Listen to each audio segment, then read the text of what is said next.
Hello everybody. On today's video, I'm actually going to teach you how to do and how to increase your neurological awareness, because I have the benefit of being able to be a great guinea pig for you, to be able to learn from.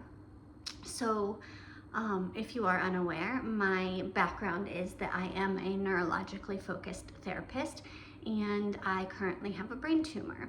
With this brain tumor, I have had the opportunity to be exposed to different neurologists, lots of different nurses in different emergency rooms, different type of patients other than the ones that I already saw, younger patients and things like that. And I think a lot of what I saw and what surprised me is the lack of awareness and education on neurological conditions and how they can present. Because for me, the most consistent response from people is, it's unbelievable that you present this way. Mind you, I'm a neurological therapist. I would pick up that there was something neurologically wrong with me in about 3 seconds. And I have had a few people, mostly functional medicine providers, that have been like, hey, what's going on here, and said a few things. But most of the time, the nurses and the doctors and the things like that don't see it. And most recently, in this period of neurological decline that I had, I was in the hospital and they were doing every 4-hour neuro checks, and out of the 5 nurses that I had to teach 3 of them how to do a neuro check. And that's concerning, because I was there specifically for the purpose of neuro checks, and the average person wouldn't know that they were doing something wrong. Biggest errors being performing neuro checks at end of bed, and I had to nicely be like, hey, just so you know, research kind of says that the best distance to perform a neuro check is between 10 and 16 inches away from somebody's face. I can cheat with you where it's actually almost impossible for me not to cheat with you doing it at the end of bed, or people coming in and standing completely on my right side and me having to be like, hey, my deficit is almost completely on my right side, so you're not getting anything to compare of my left side unless you move, or that type of thing. But a lot of education was required there. But I want to be able to point out some things to you, because I want you to be able to see it. If you are a clinician, or even if you just are a patient, seeing it out or with a loved one or something like that, I think is really, really important. So I actually drew this line down the center of my face. Don't worry, it's just eyeliner.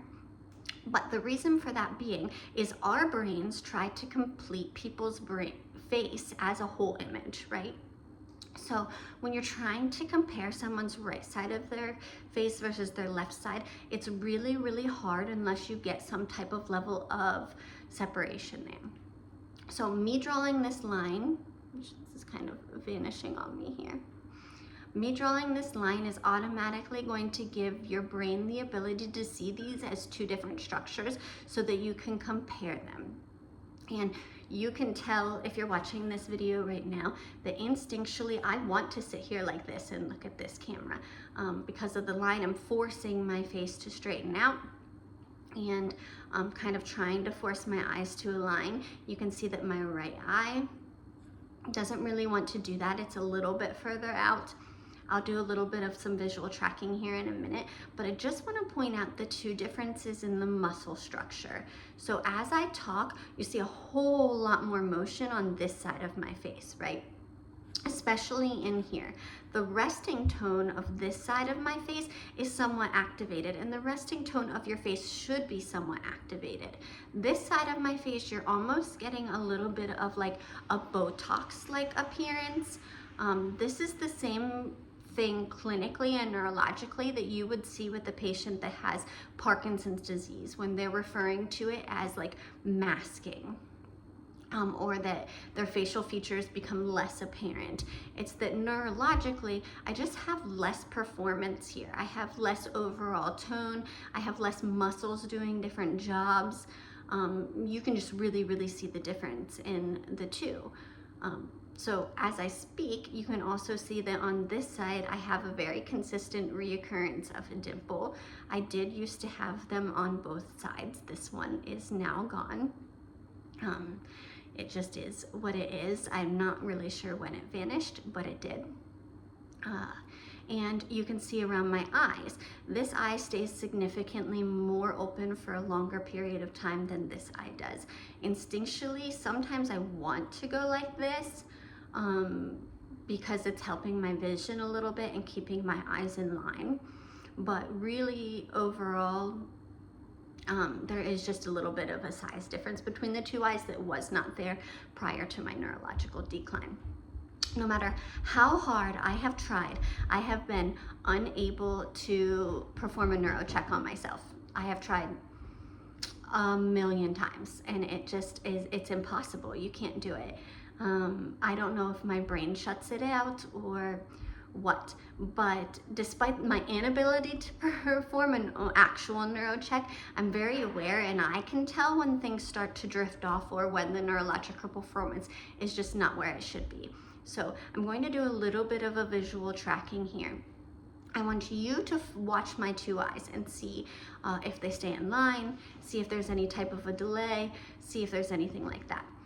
I've tried to do this without tracking an object and I cannot do it any longer with my right eye. So I'm going to do it with the object and then I'm going to try to take the object away and see if I can do it without.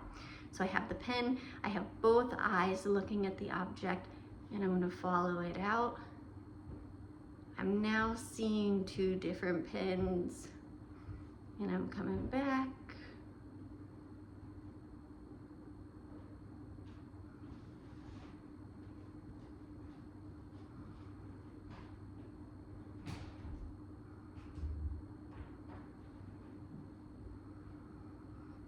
No idea what you saw there because I can't watch the video, but I know what I felt was that my eyes did not want to stay on the object, that in multiple instances I had 2 or 3 objects that I saw, or that parts of my visual image just kind of vanished.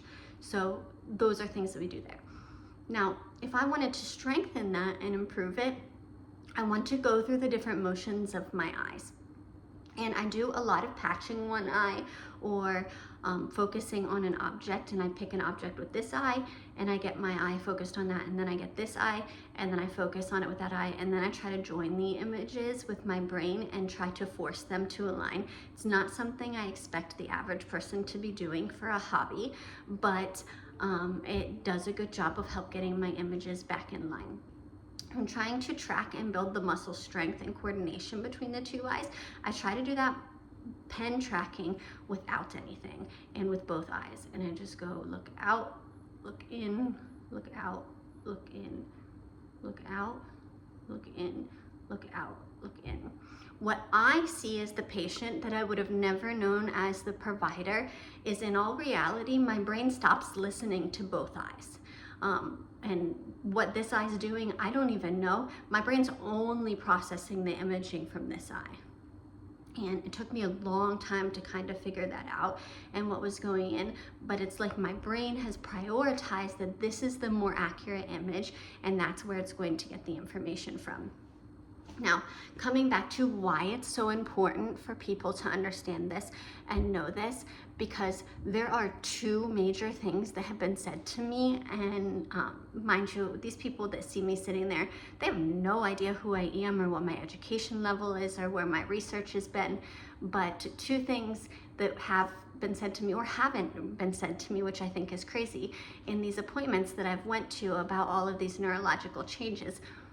One, people have said, well, you're doing so much better than you should be doing according to these images, so we should just be happy with this. That is crazy. Why would they not be like, hey, this is what's happening to you, this is where your decline is now, let's slow the progression of this, let's look at why you're still maintaining so well, let's look at literally anything. But no, it's always just been a, hey, look at how well you're performing despite the fact that there's this giant mass in your head. Okay, great. And when I started to decline, there's no response. But what has never been said to me at any point in time was, let's get you in rehab. Let's get you some therapy. If you're losing that, let's make sure that we stop it now. These are the things that we can do to be proactive.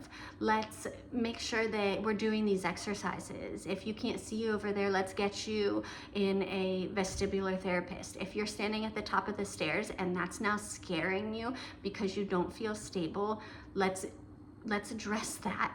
At no point has anybody at any point in time made a single remark about the fact that I should be addressing it or that it could get better, which is crazy because it can get better. I am young, I am healthy, and I see in my 85-year-old patients a lot of neurological symptoms get better.